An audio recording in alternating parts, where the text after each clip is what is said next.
Pelo sinal da Santa Cruz, livra Deus nosso Senhor dos nossos inimigos. Pai, Filho e Espírito Santo. Amém. Vinde, Espírito Santo, enchei os corações dos vossos fiéis e acendei neles o fogo do vosso amor. Enviai, Senhor, o vosso Espírito, e tudo será criado, e renovareis a face da terra. Oremos, ó Deus, que instruíste os corações dos vossos fiéis com a luz do Espírito Santo.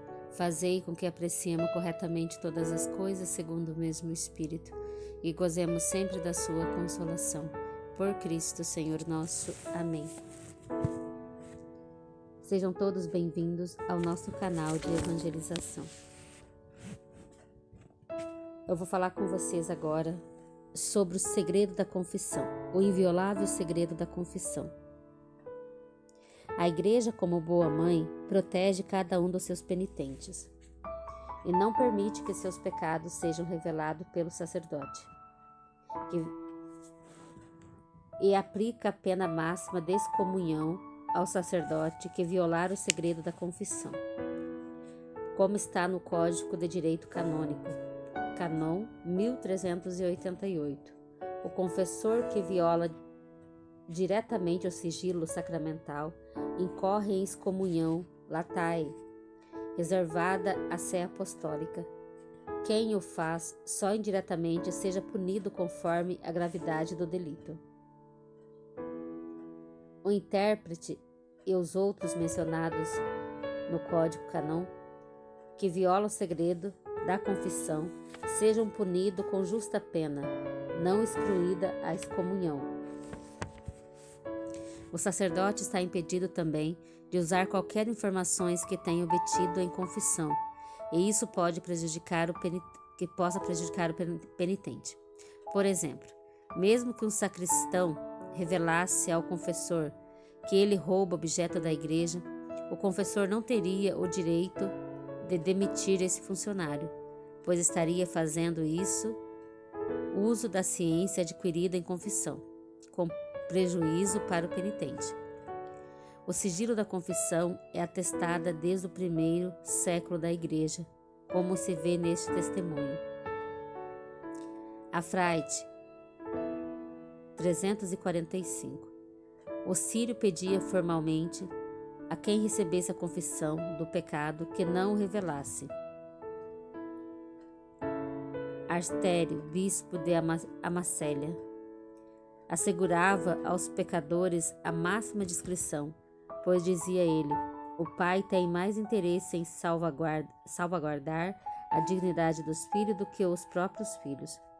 Santo Agostinho falava dos segredos de consciência dos quais o bispo é depositório e que o condenam a atitudes que o público não compreende. São João Crisóstomo, em suas homilias, enfatizava frequentemente o segredo da confissão. Só Deus há de conhecer as falsas reveladas ao confessor. Ele dizia: o primeiro concílio que legislou sobre o assunto foi o Sínodo Regional de Toulon, em 520, e condenava com anatema o sacerdote que violasse o segredo da confissão.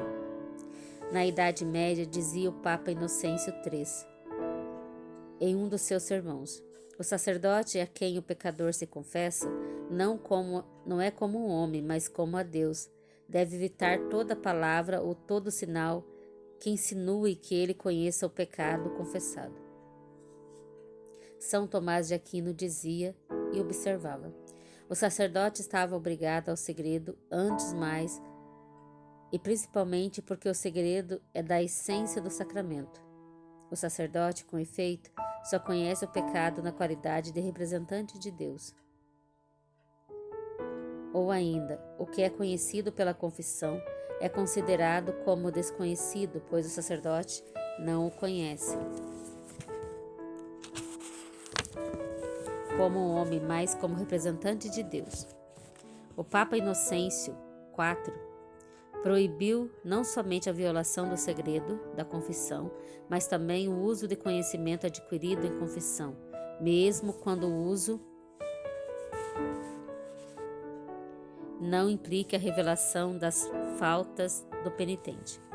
O sacerdote está obrigado a agir como se nunca tivesse ouvido o que lhe é dito em confissão, desde que o contrário redude o detenimento do penitente. Um dos casos mais famosos de fidelidade ao segredo de confissão se deu com São João Nepomuceno, que nasceu em 1330 em Nepomuk, na Boêmia. Feito sacerdote, foi chamado pelo imperador Venceslau para ser o capitão da corte em Praga. João encontrou um ambiente devasso, em que o imperador vivia em paixões vergonhosas, se entregava à bebida, etc. A imperatriz Joana, porém, era uma mulher virtuosa. Cativada pela pregação do cônego João Nepomuceno, a imperatriz escolheu-o para ser seu confessor. Orientada por esse santo homem, Joana levava vida de piedade e caridade para com os pobres. O imperador Venceslau resolveu pedir a João que lhe contasse o que ouvia da imperatriz, em confissão. Está claro que o sacerdote recusou a obedecer. Venceslau, pouco acostumado à resistência dos súditos, ficou muito irritado. Tempo depois, o cozinheiro do palácio preparou para o rei um prato de carne mal assada. O monarca indignou-se e mandou matar o cozinheiro no espeto. João então interveio em defesa do pobre funcionário. O rei, ao vê-lo, mandou prender o cônego João e deixá-lo na prisão sem alimento. Nada intimidou o sacerdote. Diante disso, Venceslau recorreu ao novo artifício. Convidou o padre para um jantar de estima e amizade. Terminada a refeição, o soberano mandou embora todos os convivas e ficou a sós com o sacerdote. Prometeu-lhe então 1000 vantagens, honrarias e dinheiro caso revelasse os pecados da imperatriz. Mas, em caso contrário, ameaçava o padre de morte. Nada conseguiu, Sua Majestade. João respondeu-lhe: mais vale obedecer a Deus do que aos homens. O soberano então deu ordem para que recolocassem o cônego João no cárcere, onde sofreu horríveis torturas. A imperatriz, diante dos fatos, intercedeu pelo confessor. Esse foi posto em liberdade, mas bem sabia que tinha pouco tempo de vida. Certa vez à tarde, o cônego João voltava para casa. O imperador avistou-o da sua janela e mandou chamá-lo. Propôs-lhe ultimato: ao revelaria os segredos de confissão ou morreria. João olhou para o monarca com semblante calmo e severo. Sem dizer uma palavra, ao vê-lo, o rei deu ordem a um oficial para que atirassem João no rio Moldavia, logo que fosse noite escura, para que o povo não o pudesse reconhecer. João passou suas últimas horas em oração, preparando-se para morrer. Desde que a noite se fez escura, os carrascos ataram as mãos e os pés do cônego João e o atiraram ao rio a partir de uma ponte que ainda hoje existe. Era o dia 16 de maio de 1383.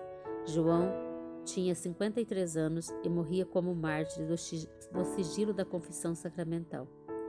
A imperatriz chorou a morte do seu confessor até os seus últimos dias. Sobre o túmulo do santo foi gravado este epitáfio: aqui jaz o muito venerável João Nepomuceno, doutor cônego desta igreja, confessor da rainha, ilustre pelos milagres e por ter guardado o sacramento do sigilo da confissão, foi cruelmente atormentado e precipitado à ponte de Praga, para dentro do rio Moldavia, por ordem do Venceslau IV, no ano de 1383.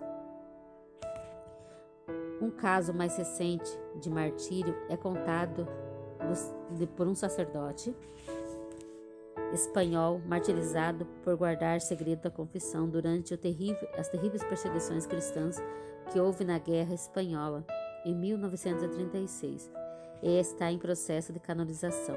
A notícia dada pela fonte de Valência, Espanha, na Santa Sé, segue a causa de beatificação do sacerdote valenciano Felipe, considerado mártir do sigilo sacramental, por ser martirizado durante a perseguição religiosa em 1936, por guardar o segredo de confissão. Em declarações, Avan, o vice-postulado da causa, Padre Benjamin, assinalou que o padre Puig, natural da localidade venciliana, é considerado mártir do sigilo sacramental, já que foi fuzilado ao negar-se a revelar a confissão que administrou um religioso franciscano, em momento antes que fora também assassinado. O frade franciscano Andrés pediu para confessar quando se encontrava na prisão de Dénia, no fim de agosto de 1936, ao instruir seu fuzilamento, e nesse momento Siscar foi conduzido à prisão. Depois da confissão, tentaram arrancar seu conteúdo e, ante sua negativa de revelá-lo, os soldados ameaçaram matá-lo. Ao vê-lo tão seguro, levaram-no a um simulacro de tribunal, onde o ameaçaram para a revelação do sigilo. E como ainda assim continuou firme em sua postura, afirmando que preferia morrer, os soldados o condenaram à morte. Em cima de um carro, Felipe Siscar e Andrés Ivans foram levados ao fim da gata de Gorgos e ali foram fuzilados em 8 de setembro de 1936. Destacou o vice-postulado da causa, que tinha cursado seu estudo no seminário de Valência. Foi ordenado sacerdote em 1888, depois de vários cargos de distintas paróquias. Desde 1906, serviu como capelão das religiosas agostinas descalças de Dénia. Os sacerdotes Felipe Siscar e Andrés Ivans foram parte da causa da canonização dos servos de Deus. 43 companheiros mártires, em que foram 36 religiosos franciscanos no total, que foram fuzilados. Os pecados que geram excomunhão. Então, gente, eu vou gravar um outro videozinho para vocês, tá? Falando desses pecados que levam à excomunhão da Igreja Católica.